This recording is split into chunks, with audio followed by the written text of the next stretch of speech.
Good morning all of you. कैसे हैं आप सभी? आई होप कि आप लोग बहुत ही अच्छे होंगे और बहुत ही अच्छे से पढ़ाई कर रहे होंगे। मैं अनामिका पांडे आप सभी का एसएससीएन पॉइंट पर स्वागत करती हूं। आज हम लोग हीट या उष्मा के बारे में पढ़ेंगे। तो ये हीट या उष्मा क्या होता है?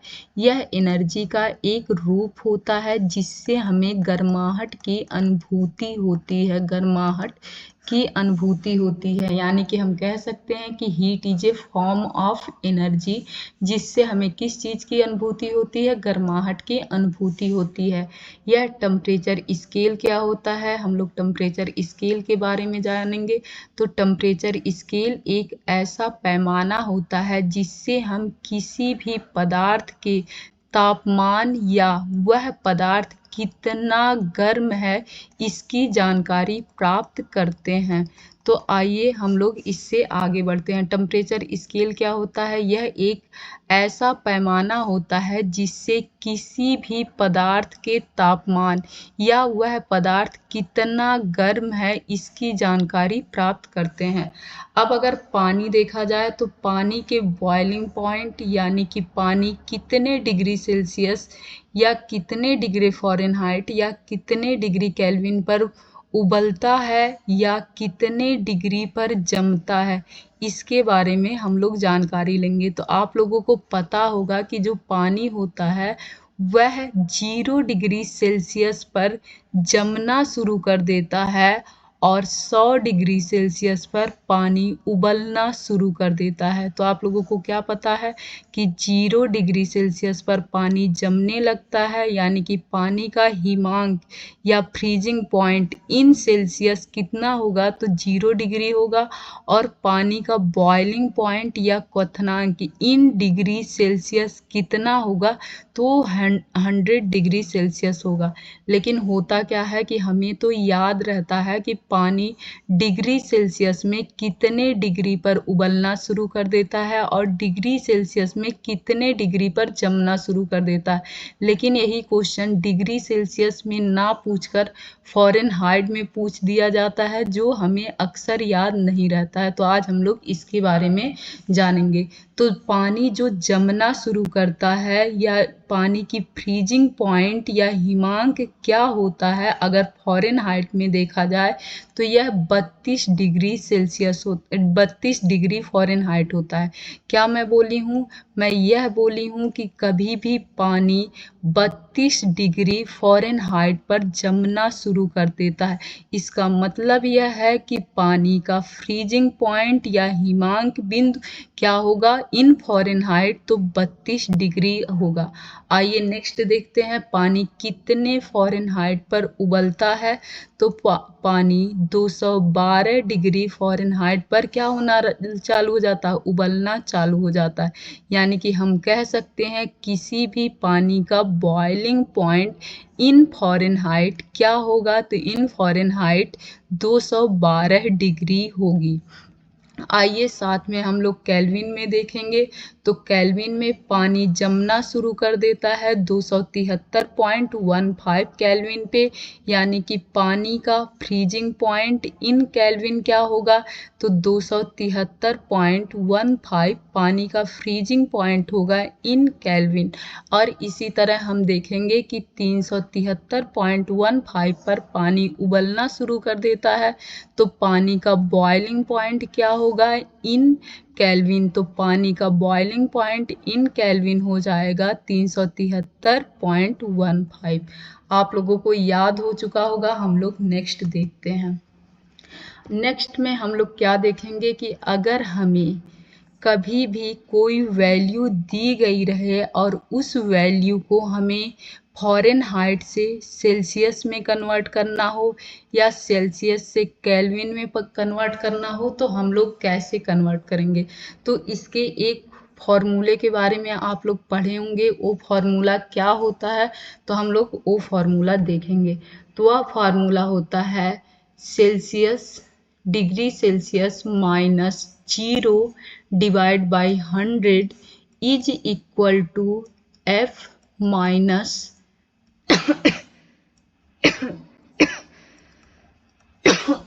Sorry is equal to K minus 273.15 divide by 100। यही क्या होता है, यही हमारा वह फॉर्मूला होता है जिसके बेसिस पर हम लोग क्या कर सकते हैं, सेल्सियस को फ़ारेनहाइट में, फ़ारेनहाइट को केल्विन में और केल्विन को सेल्सियस में कन्वर्ट कर सकते हैं। तो इसके शॉर्ट फॉर्म को भी हम कैसे लिख सकते हैं, तो यहाँ देखेंगे आप लोग, ये 5 से क्या हो रहा है, कट रहा है। या तो ऐसे देखा जाए तो एक जीरो यहाँ से, एक जीरो यहाँ से, एक जीरो यहाँ से चला जाएगा। इसके बाद ये 2 से 5 आ जाएगा, यह 2 से 9 आ जाएगा और यह 2 से 5 आ जाएगा। तो हम इसके सिंप्लीफाइड रूप c minus 0 divide by 5 is equal to f minus 32 divide by 9 is equal to k minus 273.15 divide by 5 भी लिख सकते हैं। तो इस पे आप लोग कुछ क्वेश्चन आप लोग सॉल्व करेंगे।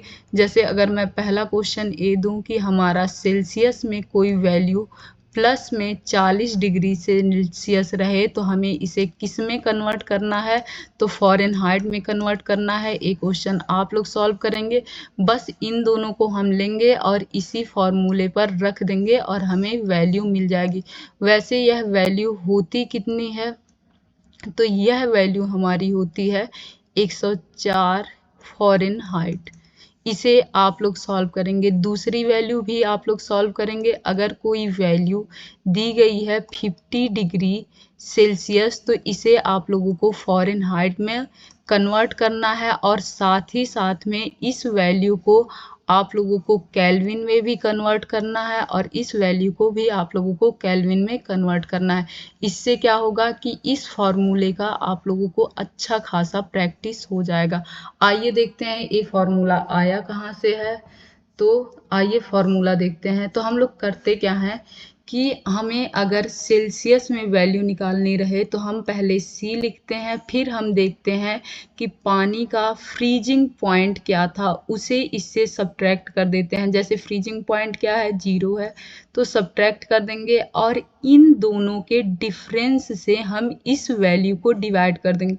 तो इन दोनों का डिफरेंस कितना आ जाएगा, 100 आ जाएगा, जिससे हम इस वैल्यू को डिवाइड कर देंगे। आइए इसी प्रकार से नेक्स्ट देखते हैं। तो नेक्स्ट हमारा क्या हो जाएगा, ये हमारा फ़ारेनहाइट हो जाएगा, माइनस में क्या होगा, तो हमारा फ्रीजिंग पॉइंट हो जाएगा माइनस में, और डिवाइड किससे करेंगे, तो इन दोनों के डिफरेंस से हम इस वैल्यू को डिवाइड कर देंगे और इससे इसे सब्ट्रैक्ट करेंगे तो हमारी वैल्यू 180 आ जाएगी। फिर ऐसे ही थर्ड क्या लेंगे, केल्विन लेंगे। केल्विन में से फिर से हम फ्रीजिंग पॉइंट को क्या करेंगे, सब्ट्रैक्ट करेंगे और फिर हम इन दोनों के डिफरेंस से डिवाइड कर देंगे। आइए नेक्स्ट देखते हैं। इसके आगे आप लोगों को समझ में आ गया होगा। नेक्स्ट देखते हैं। अब होता क्या होता क्या है कि हमारे कुछ वैल्यू ऐसे आते हैं, जैसे हमारा फॉर्मूला क्या है, degree Celsius minus 0 is equal to 5 f minus 32 divide by 9। अगर हम सेल्सियस को और फ़ारेनहाइट को दोनों इक्वल कर दें तो क्या वैल्यू आएगी, क्या मैं बोली हूँ, अगर फ़ारेनहाइट और डिग्री सेल्सियस को दोनों को इक्वल कर दे तो हमारी वैल्यू क्या आएगी। या तो हम कह सकते हैं ऐसी कौन सी वैल्यू होगी जिस पे डिग्री सेल्सियस और फ़ारेनहाइट दोनों की वैल्यू बराबर होगी। तो हम लोग कुछ ऐसे क्वेश्चन देखेंगे। आप लोगों को करना क्या है, इसको निकालने के लिए हम लोग फ़ारेनहाइट और सेल्सियस को इक्वल मान लेंगे। आप फ़ारेनहाइट या सेल्सियस को x मान सकते हैं, या आप दोनों को c मान सकते हैं, या आप दोनों को f मान सकते हैं। इससे हमारी वैल्यू क्या निकल के आएगी, इससे हमारी वैल्यू निकल के आएगी -40। तो ये क्वेश्चन कौन सॉल्व करेगा, आप लोग सॉल्व करेंगे। बस करना क्या है कि इन दोनों को इक्वल रख देंगे और वैल्यू क्या आएगी, -40 आएगी। इम्पॉर्टेंट क्या है, यह है -40 याद करना।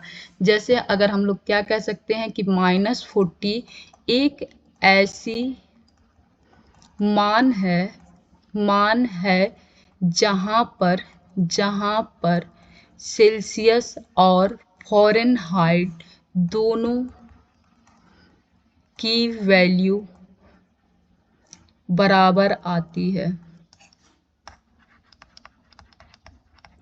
तो हम लोगों यहाँ क्या लिखे हैं कि -40 एक ऐसी वैल्यू है जहाँ पर डिग्री सेल्सियस और डिग्री फ़ारेनहाइट दोनों बराबर आती हैं। यह इम्पॉर्टेंट है, यह डायरेक्ट क्वेश्चन एग्जाम में आता है, इसीलिए आप लोग इसको लर्न करके रखेंगे।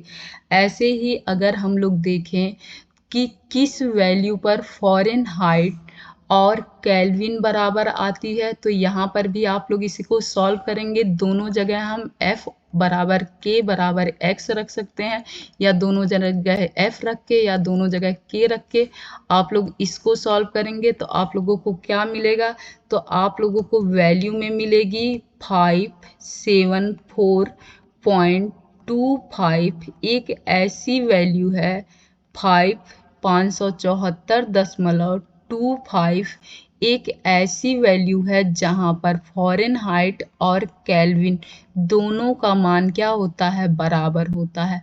अब अगर ऐसे ही हम लोग इसमें चेक करें सेल्सियस, और अगर हम लोग केल्विन में चेक करें कि किस वैल्यू पर दोनों का मान बराबर आता है, तो आप लोगों को क्या दिखेगा, आप लोगों को यह दिखेगा कि 5 से 5 कन्वर्ट कट गया, और यहाँ पर अगर दोनों जगह हम x मान लें तो ये x हो जाएगा, x equal to x minus 273.15 आ जाएगा, जहाँ x से x कैंसल हो जाएगा और हमारा इसमें क्या हुआ, x की वैल्यू ही नहीं आई। यानी कि ऐसा कोई मान एग्जिस्ट नहीं करता है जहाँ पर सेल्सियस और केल्विन दोनों के मान बराबर आए।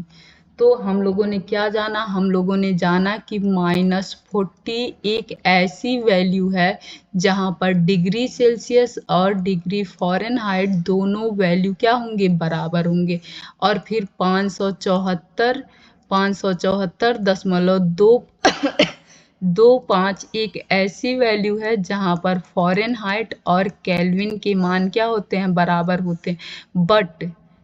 बट डिग्री सेल्सियस, ये क्या है यहाँ रॉन्ग है, इसे इरेज करते हैं। बट कोई भी वैल्यू ऐसी एग्जिस्ट नहीं करती है जहाँ पर सेल्सियस और केल्विन के मान बराबर होंगे।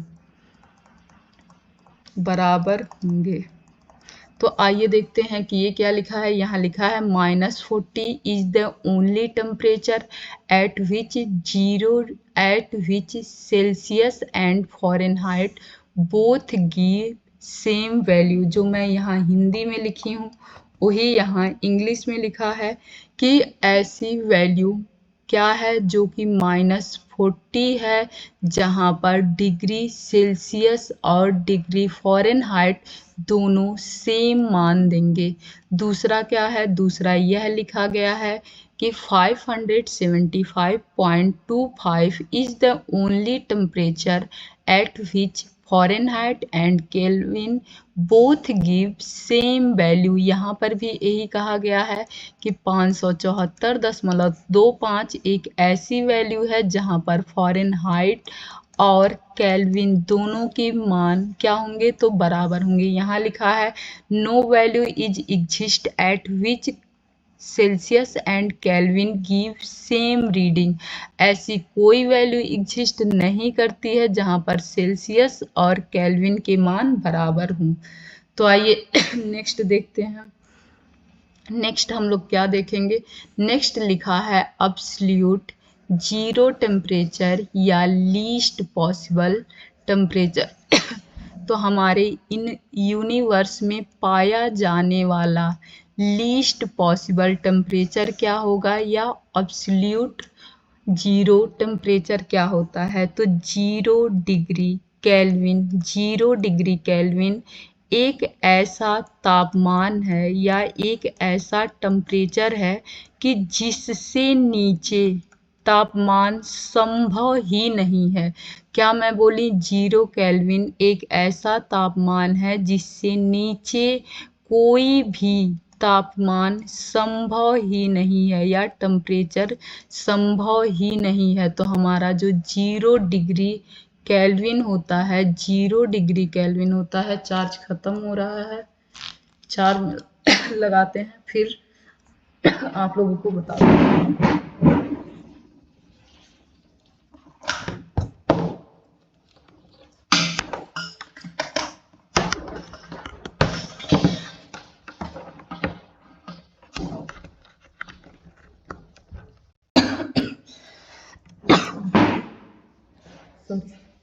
Zero degree kelvin absolute zero temperature, क्या मैं बता रही थी? 0 डिग्री केल्विन एक ऐसा तापमान है या एक ऐसा टेम्परेचर है जिसके नीचे कोई भी टेम्परेचर पॉसिबल नहीं है।